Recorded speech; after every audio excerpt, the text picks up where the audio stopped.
বৃহস্পতিবার সন্ধ্যা থেকে নিয়ে শুক্রবার সন্ধ্যা পর্যন্ত আমলটা কখনো ছাড়বো না। জীবনের প্রত্যেক জুমার দিনে প্রতি সপ্তাহে শুক্রবারে এই মহা গুরুত্বপূর্ণ আমলটি করার তৌফিক দান করো। এখন থেকে শুরু করে আগামীকাল সন্ধ্যা পর্যন্ত চলতে ফিরতে উঠতে বসতে এমনকি ওযু নেই সে অবস্থায় আপনার আমলটা বেশি বেশি করবো তো ইনশাআল্লাহ। বৃহস্পতিবার সূর্য অস্ত যাওয়া মানে বৃহস্পতিবার দিন শেষ আর নতুন দিন শুরু, যার কারণে আমরা ইতিমধ্যে জুমার দিন বা শুক্রবারে প্রবেশ করে গেছি।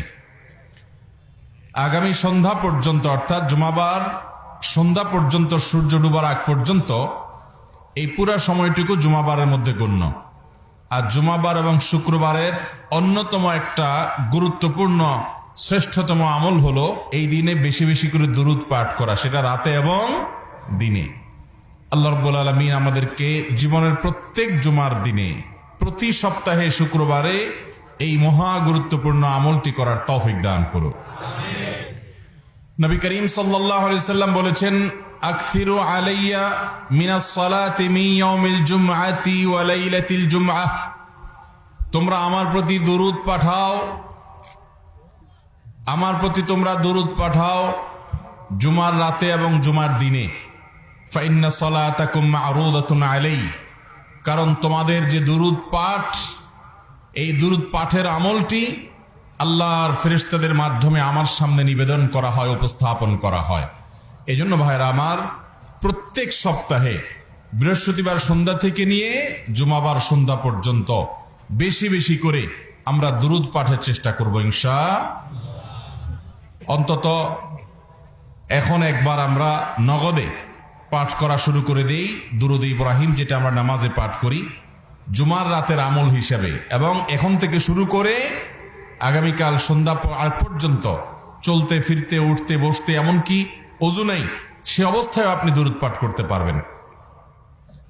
একবার যদি কেউ দুরূদ পাঠ করে, নবী করিম সাল্লাল্লাহু আলাইহি সাল্লাম বলেছেন, মান সাল্লা আলাইয়া মাররাতান, যে ব্যক্তি আমার প্রতি একবার দুরূদ পাঠ করে, সাল্লাল্লাহু আলাইহি আশরা, আল্লাহ রাব্বুল আলামিন তার প্রতি 10 বার রহমত নাজিল করে। এই জন্য দুরূদ পাঠের আমলটা বেশি বেশি করবো তো ইনশাআল্লাহ।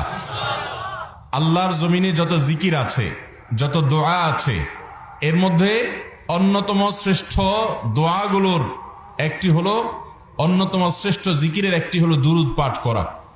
এক সাহাবী প্রশ্ন করেছেন, ইয়া রাসূলুল্লাহ, আমি আমার দোয়ার মধ্যে আমার নিজের জন্য, সন্তান সন্ততির জন্য, পরিবারের জন্য, সুস্থতার জন্য নানা উদ্দেশ্যে আল্লাহর কাছে দোয়া নিবেদন করব। এর মধ্যে আপনার জন্য কত পার্সেন্ট দোয়া বরাদ্দ রাখবো যে আল্লাহ যেন আপনার প্রতি রহমত নাজিল করে? আল্লাহ তাআলা তার হাবিবের প্রতি এমনিতেই রহমত নাজিল করবেন, আমরা দোয়া করলেও করবেন, না করলেও, কিন্তু আমরা তার প্রতি দোয়ার নিবেদন করার, তার জন্য দোয়ার নিবেদন আল্লাহর কাছে করলাম, দুরূদ পাঠ করলাম, এর মাধ্যমে আমরা নিজেরা সৌভাগ্যবান হব। ওই সাহাবী সেজন্য জিজ্ঞাসা করেছেন, ইয়া রাসূলুল্লাহ, আমার দোয়া যখন নিজের জন্য আমি করব, তো আপনার জন্য কত পার্সেন্ট দোয়া করব?